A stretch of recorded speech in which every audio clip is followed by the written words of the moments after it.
kailangan ko ng tulong mo. Si Bianca, hindi ko alam kung anong ginawa o saan siya dinala ng daddy mo. Karma mo yan. Nag-offer na ako ng tulong sa'yo, tinanggihan mo, diba? Now you're expecting me to help you again? Leslie, please. Tulungan mo lang ako makita ang kapatid ko. Pangako, aalis na kami. Sinabi ko na sa'yo na hindi na kita tutulungan. Ano ka ba? I thought you wanted to get rid of her. Ito na nga siya lumalapit sa'yo. Sinisiguro ko lang naman na hawak mo siya.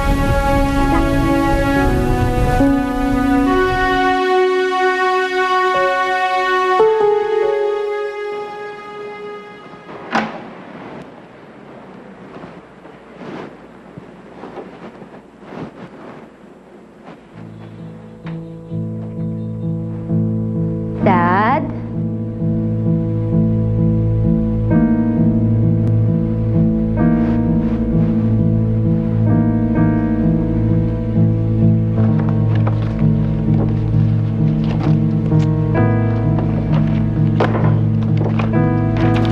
It's not this. Nasaan na kaya yun? Ma'am? Sorry po. May kailangan po kay sir? Ikaw naman, Mara, ginulat mo naman ako. Wala naman. Meron ba kayong mga bagong naasikaso? Any new purchases? Lupa?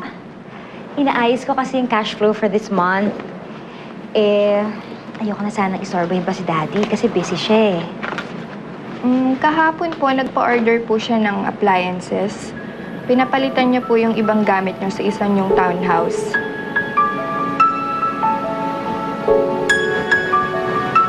Really? Appliances? Saan townhouse?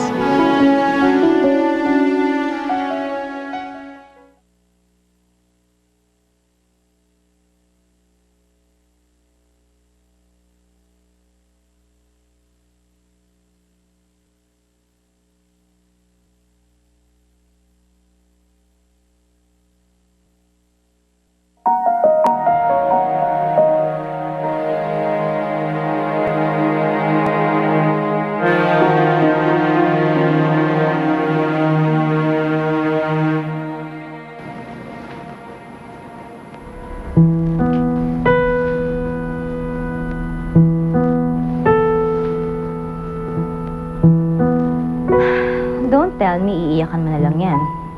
As if naman that's gonna bring your sister back. Okay, Erica. I have a proposition for you. Sasabihin ko sa'yo kung nasan si Bianca. Pero, hinding-hindi mo sasabihin sa kanya or kahit na kanino na sinasaktan ka ni Daddy. At ang gusto ko, lumayo kayong dalawa.